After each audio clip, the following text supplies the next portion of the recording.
Chuck Loaf, 1200 Films Podcast, episode 70.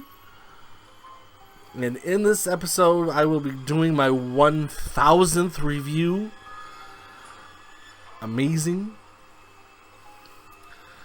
When we get to the 1000th review, I'll do a little speech about the journey, the quest that I've been on so far to do all these reviews.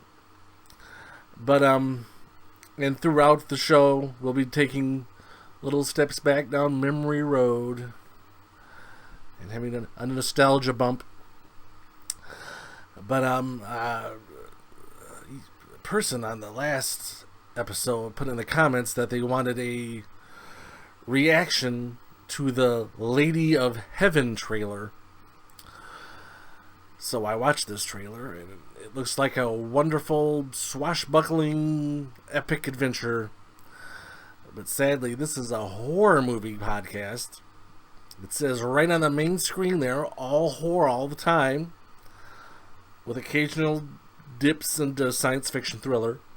But, yeah, this is not really the movie for me. Sorry, thanks. Thanks for commenting. But, of course, the rating scale. Dumpster fire garbage. Can't quite recommend. Okay, if desperate, put it on your list and put it on top of your list. And we've got one movie going on top of the list later on. Okay, first one, 1982 Evilspeak. Critic rating 43%, audience score 37. This stars a very, very, very young Clint Howard, who is 25, playing a 16-year-old, which is what they did back then. I guess they still do that. I guess half the cast of Glee was in high school, and they were all in their 30s. But anyway, this was one of those stories about the bullied boy, and he's turns to evil to get payback, and he does. He unleashes something that goes out of control. And, yes, he gets his payback. And then some. Very violent, but very interesting. Very well made for 1982. So I'd say, it's okay if desperate. 1985 Re-Animator. Critic rating 93%, audience scored 82. I know, shocking, I have never seen this before. It's one of those films that just, well, it took me 30 years to watch the goddamn Highlander movie, so it took me 35 years to watch Re-Animator. And you know what? It's fine. I think it's lost a little steam in time. The effects have kind of been done again and again and again. The gross out, ghoulish effects. This guy that reanimates people and hides things, inappropriate things in his refrigerator in his room that he's renting out. But it's a gross out 80s horror film. If that's what you want, that's what you're into, that's what you feel like you want to spend your time on, then if you haven't seen it, it's worth one watch. Put it on the watch list just because it's a classic, I guess. I know I'm soft on this one. Okay, let's take our first step down memory road. This was movie review number 489, Black Panther. Specifically the part where I ripped apart Michael B. Jordan's uninspired performance in this film. Enjoy. Yes. Boo, Michael B. Jordan. Boo. How can someone be so good in Creed and be completely horrible in this? There was a part where it stood out there where he lifted his sleeve up and said, "Check this out. One for every kill." Ugh. It's like he wasn't even trying. It's like he was forced to do this role. It's like someone held him at gunpoint and said, "You're going to do this role, or we will shoot you." So out of being stubborn. He just says, well, I'm going to do it, but I'm going to do it bad. Other than that, fine film. Black Panther. Yes, here's Michael B. Jordan introducing the next film. There's a movie called 13 Ghosts. It's from 1960. Critic rating 36%. Audience score 41. Yeah, that's the best he can do. So, at least in that film, he's not Creed. Not in that one. But, okay.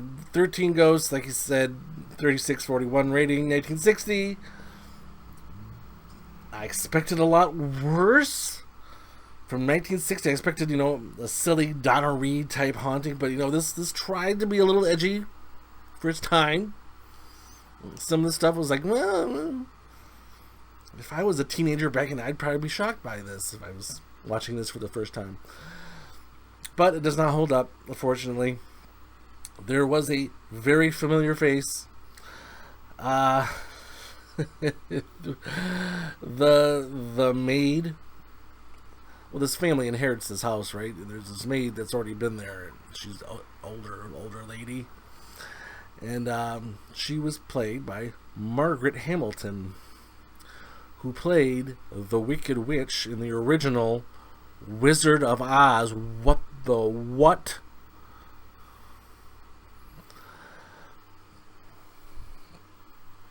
This was her. This was far from her last film. She continued to do films, and her last film was in 1974, where she did a voice in a movie called Journey Back to Oz. How come I've never heard of this? The original was on TV every year forever, but I have never even heard of Journey Back to Oz.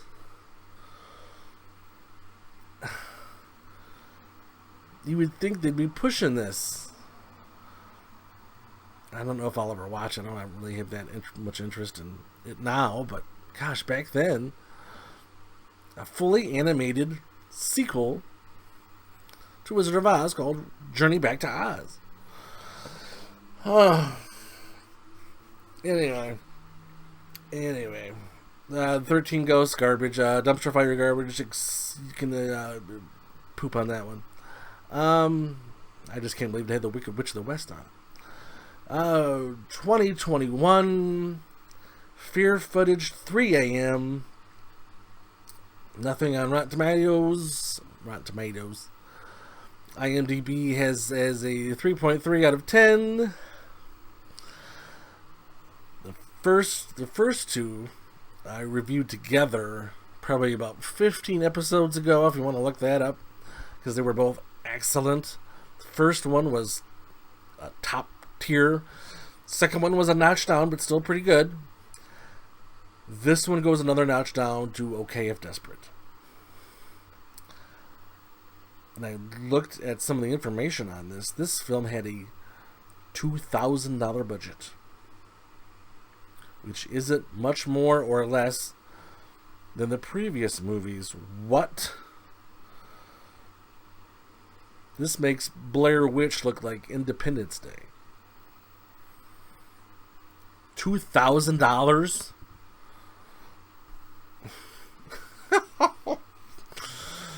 But it was okay. It was watchable. But the first two are much better. But the third one was. The first two had a lot going on, and this one was just kind of one ongoing storyline that didn't end.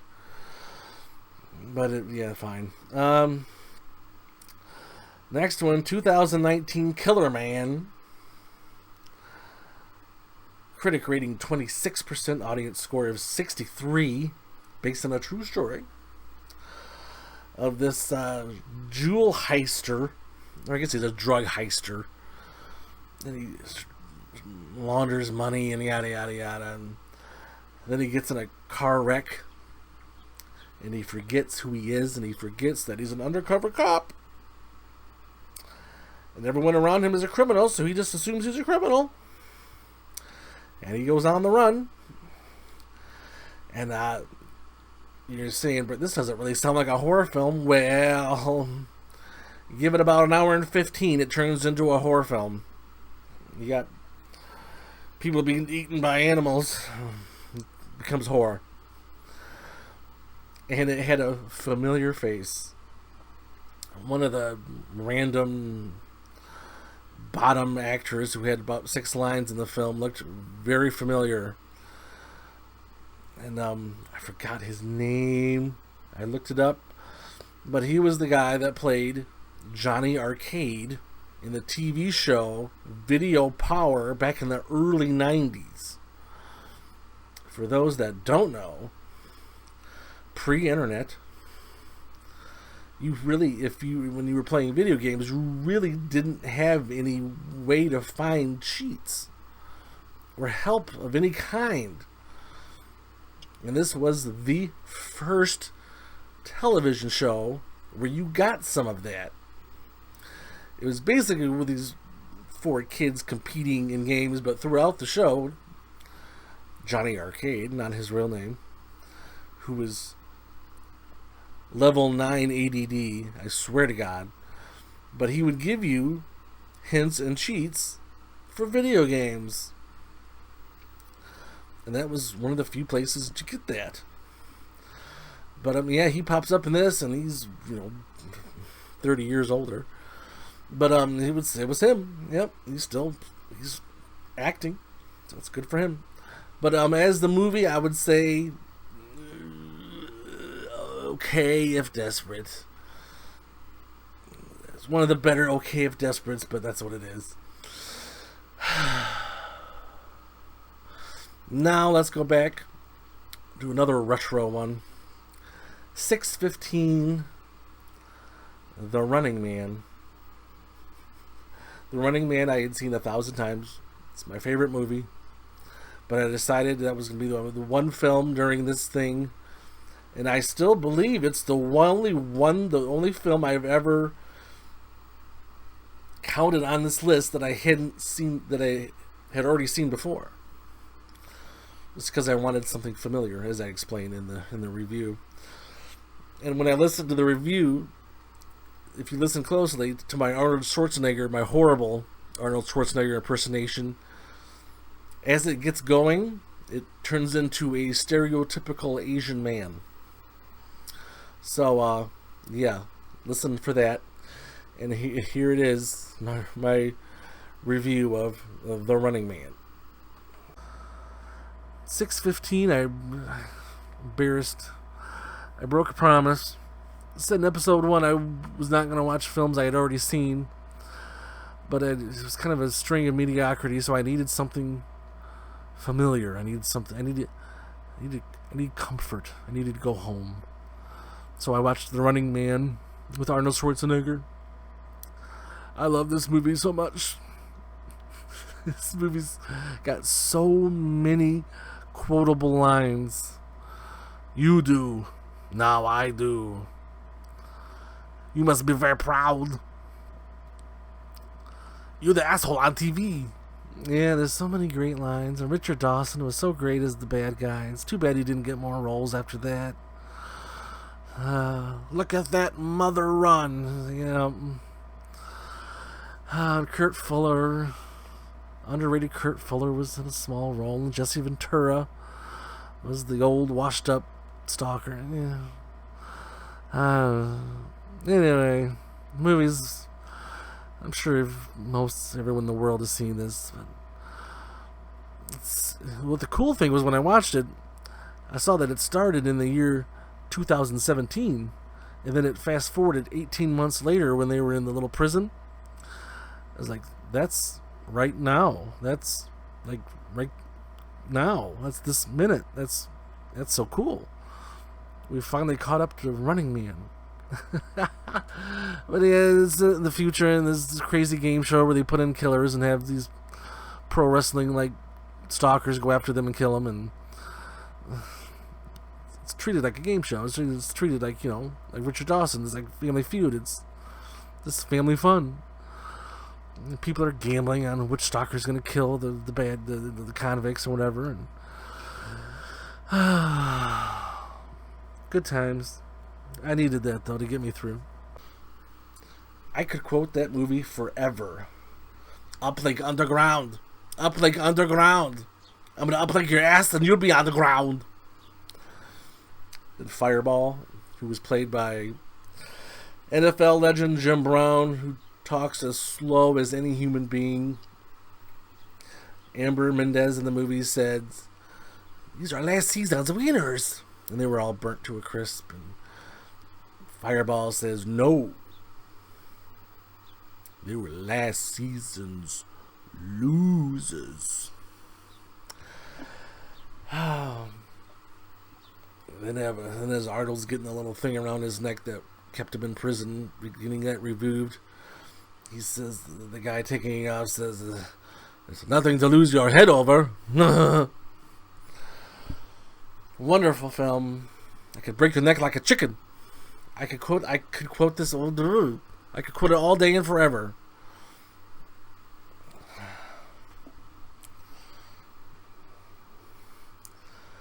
But I won't. So let's get going to the next one. 2014 time lapse. Audience or critic rating 78. Audience score is 63. I can't believe anyone like this. This was lowbrow sci-fi. I don't even have the energy to explain this effing movie. These three roommates, they find the neighbor had like a time machine, but it only took pictures of their front window from a later point in time. So they had to make sure what they were doing matched the picture that hadn't happened yet. Sometimes they saw things on there they didn't want to see. This would be cool for like a short film, but as a feature film, no, can't quite recommend.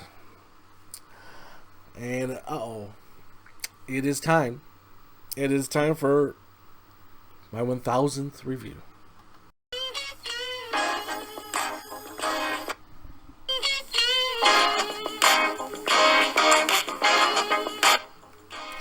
That's right, 1,000 reviews. Let's start it as a journey.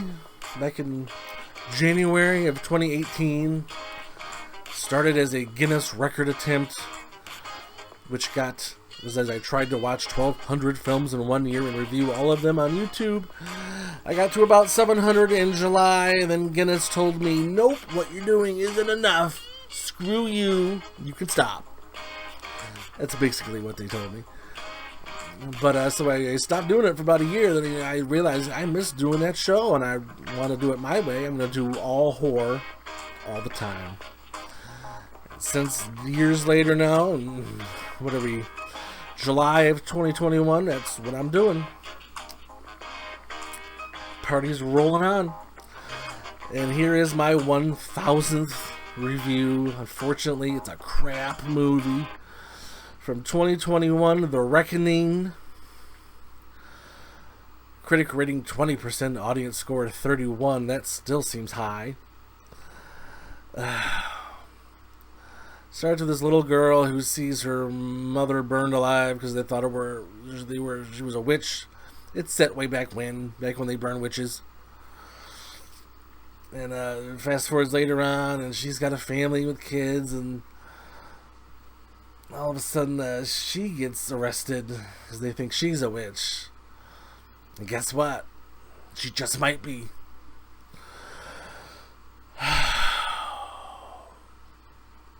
I could see what it was trying to do. It was trying to be The Nightingale.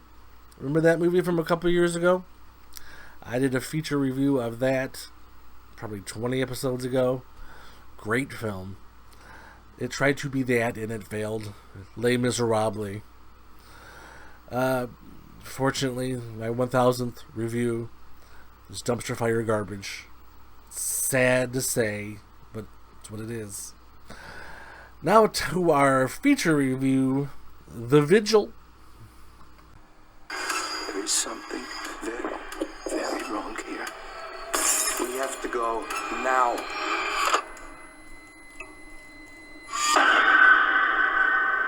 It won't let you leave. Mrs. Litvak, what won't let me leave? The magic will make you see terrible things. ועלמד יברק כרותי, וימליך מלכותי, ויצמח פורחני, ויקרב משיחי, ופייפון, ופייפון, ופייפון בית ישראל, בהגנה. 2021, The Vigil. Critic rating 90%, audience score 51. Unbelievably, this is PG-13.